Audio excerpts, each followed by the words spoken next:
我哋創造咗最好嘅策略。視頻展示了他的創作過程，可以現場觀看。而家我哋開佢，佢喺圖表入面有雙擊，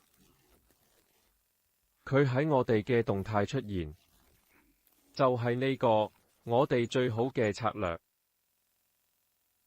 已經有指定的數據，而家我哋再喺本地數據上測試佢一次。呢度顯示咗重回測標籤嘅日期，首先必須要有，其次仲要有測試策略嘅日期標籤。我提到2022年1月，因為我有2022年的數據，而對2023年的數據我不確定是否有。因此，你需要提前準備好特定時間段的數據。接下來你應該在這裏指明存放這些數據的地方。我就喺呢度，喺水蛇身上。可以打開文件夾看看裡面有什麼。讓我們找一條線。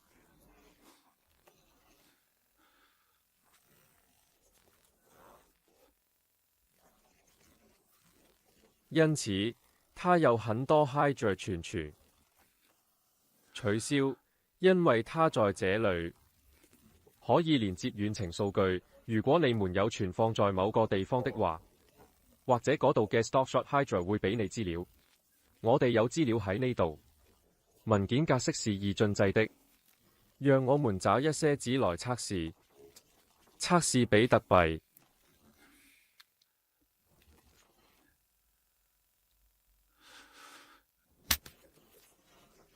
BTC Cust BNB。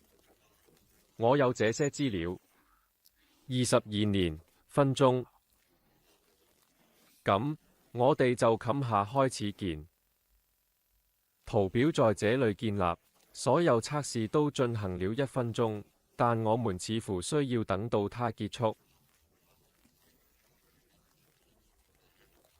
呢度整整1年都可以喺酒上測試得夠耐，可能係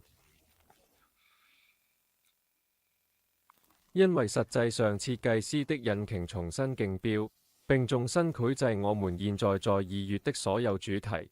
現在已經3月了，我們可以看看 PNDL 是如何變化的。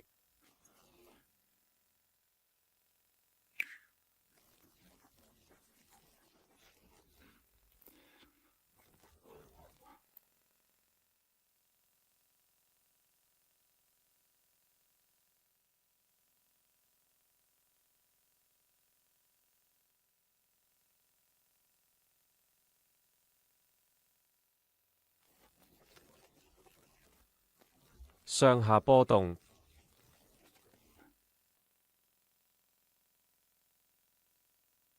動態。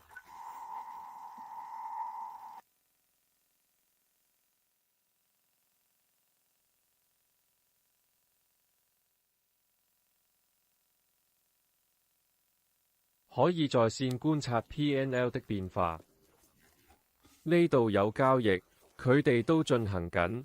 統計數據顯示，淨利潤時升時跌，波動非常明顯。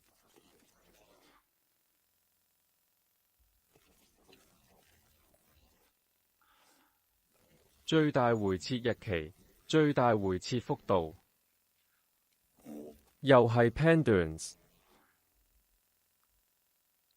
我哋已經係7月啦，咁我哋就等啦。